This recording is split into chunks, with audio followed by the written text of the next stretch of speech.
Andri Geir Arinbjarnarson kominn hérna, verkfræðingur og bloggari og með meiru.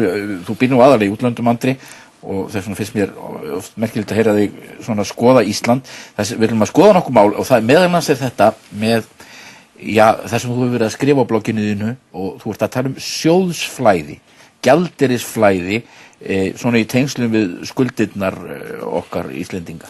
Já, þú varst hérna með Þór Sari fyrir þættinum og hann sendi mjög athyglisvert minnihlutaálit þarna í skatta- og efnahagsnefnd. Það sem hann aðeins kemur inn á þetta og tölur frá Seðlabankanum. Því að við erum eiginlega skólabóka dæmi hvað gerist þegar við erum með skuldir í einum gjaldmiðli en tekjur í öðrum gjaldmiðli. Og það er náttúrulega okkar framtíða vandamál. Og eru mestu líkunar að við lendum í erfiðleikum með þetta sjóðsflæði í erlendum gjaldmiðli.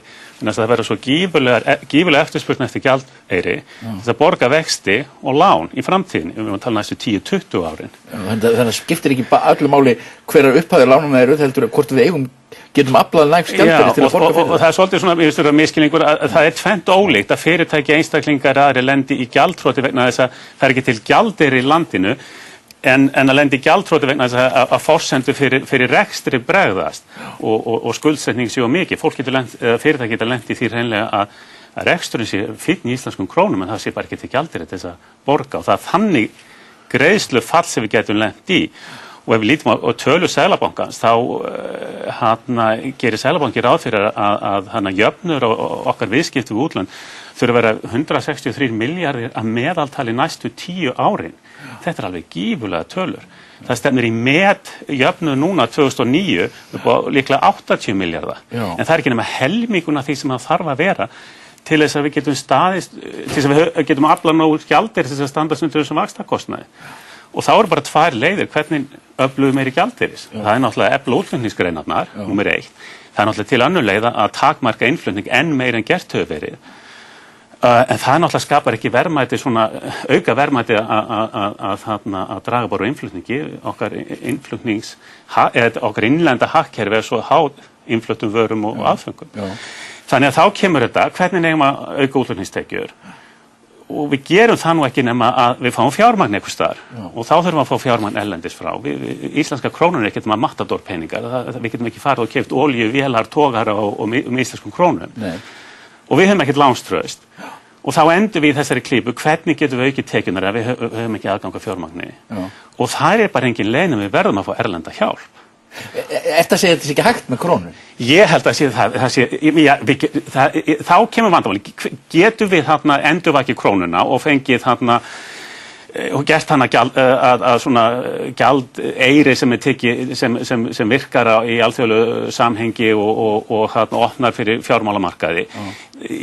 Það er verið að segja að þetta lán frá alþjóðagjaldeyrissjóðnum að það eigi opna, við getum fleytt krónunni og opna fyrir alþjóða gjaldeyri og fjármálamarkað og fengi fjármagn þannig inn. Ég fann að hafa svolítið efasemdir að það eitt gangi. Ég held að það eina stofnunin sem getur bjargað okkur þannig að komi krónunni aftur upp og á flot er Evrópski Seðlabankinn. Aðeins það er svo stofnun sem hefur traust og trúverðuleika. Við hreinlega höfum ekki neitt traust eða trúverðuleika erlendis. Það kom nú vel fram hjá þér fyrir þættinum meðan Hollendingi var ekki að gera. Og þá erum við komin í einlega stöður sem við segjum, getum við gert þetta sjálf með krónuna og Seðlabankann og Alþjóðagjaldeyrissjóðinn. Ég hef mínar efasemdir að það geti gerst og rauninni það er svona vakna grunur að manni allar þessar svona áætlanir sem Alþjóðagjaldeyrissjóðinn og Seðlabankinn hefur gert næstu 10 árin að við getum staðið við þessar skuldbindingar hljóti að inni að gera ráð fyrir að við göngum í Evrópusambandið. Já, að það sé breyta inn í þessu. Það hlýtur eiginlega að vera því að það er ekki hægt að sjá hvernig við eigum að geta staðið undir öllum þessum skuldbindingum nema að krónan verður endurvakin og komist á flot. Eða við tökum upp evru. Það er svona fordýri. Þetta fordýri er að Evrópski Seðlabanki garanteri krónu innan ákveðna marka. Það er það fordýri sem við þurfum að komast inn í. En er það þá kannski það að við samþykkjum Icesave, gerir það nánast, segjum A, samþykkjum IceSafe, gerir það nánast B, nánast óhjákvæmilegt sem að ganga í Evrópusambandið. Já, sko, ef maður lítur á þetta, þá er alltaf engin glóra að fara að samþykkja IceSafe og segja nei við EB. Það gengur náttúrulega ekki upp. Sko, að samþykkja IceSafe er einlega svona okkar aðgöngumiðið. Þetta er einlega aðgöngugjald að EB sem okkur hefur verið sagt að ef við samþykkjum IceSafe þá komist við inn í EB. En ef þjóðin vill ekki EB, sem náttúrulega hún verður að ákveða það, þá náttúrulega sér maður ekki lógíkina að samþykkja IceSafe. Nú ef við samþykkjum ekki IceSafe, þá erum við að rúlla öllu tilbaka og þá kemur spurningum fáum við lánin frá Alþjóðagjaldeyrissjóðnum. Eru Svíar og Danir og Finnar tilbúnir að lána okkur? Þá erum við bara komin á byrjunarpunkt aftur og þá erum við búin að eyða hérna einu ári og 2 mánuðum og með enga framtíðarsýn. Hver er okkar framtíðarsýn? Stefán kom inn á þetta, en hver er okkur efnahagslega framtíðarsýn? Ef við förum rúllum þessu öllu tilbaka, þá er náttúrulega alveg ljóst að við lendum í greiðslufalli, þá verðum við að fara í nauðasamninga við okkar lánadrottna og erlenda banka. Þá verðum við eins konar Argentína Norður Evrópu. Við verðum Suður Ameríkuríki Norðurlandana. Og þá erum við að tala um landflótti. Og þá náttúrulega verður stöðnun hér og þá verður landflótti og ég meina það er hægt, þetta er möguleiki, en ég held að fólk verður að gera sig grein fyrir afleiðingunum. Þá verður við hér með lágt gengi, gjaldeyrishöft, haftastefnu líklega eins og var uppi 1970 sko. Þá verður að fara að takmarka innflutning. Líklega takmarka og ef olíuverð ríkur. Og þá vorum við með ríkasta land í heimi við hliðina á okkur sko, þá vorum við mikið freisting að flytja þangað. Við verðum svona Mexíkó-Bandaríki nema við verðum ekki gjaldeyrishöft en opið flæði á fólki og það er náttúrulega við verðum að gera okkur reyn fyrir að Noregur er okkar næsti nágranni en eitt ríkasta land og þar er uppgangur í hagkerfinu og góð framtíðarspá. Þannig að það eru mikla líkur á næstu 5, 10, 15 árum að þá fari bara okkar besta fólk úr landi og þetta mun hafa áhrif sko seinna meir. Þá hvar eigum að fá læknar kom ekki tilbaka úr sérnámi við þessar aðstæður sko. Og það er þannig sem það mun grafa undan okkar velferðarkerfi þar að við höfum ekki sérfræðingana til að halda uppi norrænu velferðarkerfi. Annað mál sem ég ætla að nefna við þig er fyrirtækin. Hvernig sko hefur höndlað með, við nefndum það reynda fyrir þættinum að þetta eignasýslufélag eða eignasölufélag, það hefur einhvern veginn ekki orðið að veruleika og bankarnir eru að sýsla með þetta sjálfur í þessu landi þar sem að einhvern veginn pólitík og klíkuskapur gegnsýrir nú bara allt, það verður bara segist eins og er. Já, það var nú komið hinn inn á, mér finnst það gæti svona ákveðins misskilning að þetta, ef þetta er í bönkunum þá sé engin pólitík í þessu. En við megum ekki gleyma að öll bankaráðin eru pólitískt skipuð. Það eru öll ráð ríkisins og stofna, þetta er allt pólitískt skipað. Þessar bankaráðstöður voru ekki auglýstar og farið eftir einhver óháðu ferli. Þannig að það svona er ákveðin tortryggni þar. Og ég verð að segja það var ákveðin svona að það skildi ekki vera farið eftir ráðum hann að Mats Jósefssonar. Það er ákveðin vonbrigði að þetta eignasýslufélag. Ég held að það hefði verið mikið betra að setja þessi félög öll inn í eignasýslufélag. Þar hefðu getað komið að erlendi sérfræðingar sem hefðu getað metið fyrirtæki og tekið þau í gegn og sagt hvað væri best til þess að þau væru lífvænleg og þá lokað hinum sem væri ólífvænleg. Og það hefði náttúrulega verið með stærri fyrirtæki eins og Haga og Síman og þessi fyrirtæki hefði náttúrulega verið eðlilegt að fá sko kannski norrænan banka, stóran norrænan banka eins og Nordea og útlendingar sæju þá söluferlið og það væri bara tekið úr hendi Íslendinga til dæmis eins og Haga. Ég get ekki séð að það eru bara að fá erlenda fjármálamenn sem segja hvað eigum að gera við þetta? Eigum að skipta þessu upp? Eigum að setja þetta á almenna markað? Eigum að setja þetta í almenn söluferli innan EES-svæðisins? Hvað á að gera hér? Ég held að það sé miklu meiri möguleikar heldur en virðast vera núna. Það er annarkvort að láta gömlu eigendunum fá þetta eftir einhverju formúlu eða einhverja nýja eigendur sem við vitum ekki öll deila á. Það eru miklu meiri möguleikar. Það eru miklu meiri möguleikar og Hollendingur sem var hann að gera. Við erum svo einangur, það er stór heimur hann fyrir utan og svona fyrirtæki sem í smásölu hérna og sérstaklega sem er að selja matvöru. Þetta er náttúrulega fyrirtæki sem áttur að blífa hérna á Íslandi. Það er það eina sem fólk kaupir núna, það er matur og bensín. Þannig að sko, sem þessu fyrirtæki eru ágætlega, þau eru ágætis rekstri sem slík, það er bara búið að sko fjármagnsliðirnir fóru bara úr böndunum. Já, þú komst inn á það og það er alveg rétt.